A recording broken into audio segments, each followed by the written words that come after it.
सर्वसामान्यांच्या खिशाला झळ देणारी मोठी बातमी. देशात टोमॅटोच्या दरामध्ये पुन्हा वाढ होताना दिसत आहे. वाढते तापमान, कमी पुरवठा आणि हवामानातील बदल यामुळे अनेक बाजारामध्ये टोमॅटोचे भाव वाढले आहे. देशातील सरासरी किरकोळ टोमॅटो दर सुमारे ₹42 प्रति किलोच्या आसपास आहे.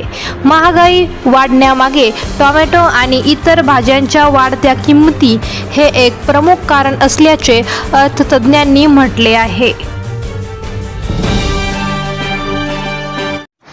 दुधाच्या दरात वाढ, सर्वसामान्यांच्या खिशावर आणखी ताण.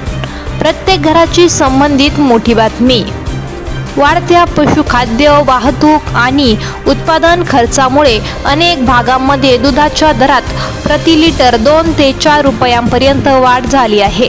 यामुळे चहा, कॉफी, दही, दूध, तूप आणि इतर दुग्धजन्य पदार्थांचाही खर्च वाढण्याची शक्यता आहे. दरवाढीचा थेट परिणाम घरगुती बजेटवर होत असून सर्वसामान्य ग्राहकांची चिंता वाढली आहे. पीएम किसान सन्मान निधी योजनेच्या 23व्या हप्त्याची देशभरातील कोट्यवधी शेतकरी आतुरतेने वाट पाहत आहे. सध्या केंद्र सरकारने अधिकृत तारीख जाहीर केलेली नसली तरी जून ते जुलै 2026 दरम्यान ₹2000चा पुढील हप्ता शेतकऱ्यांच्या खात्यात जमा होण्याची शक्यता व्यक्त केली जात आहे.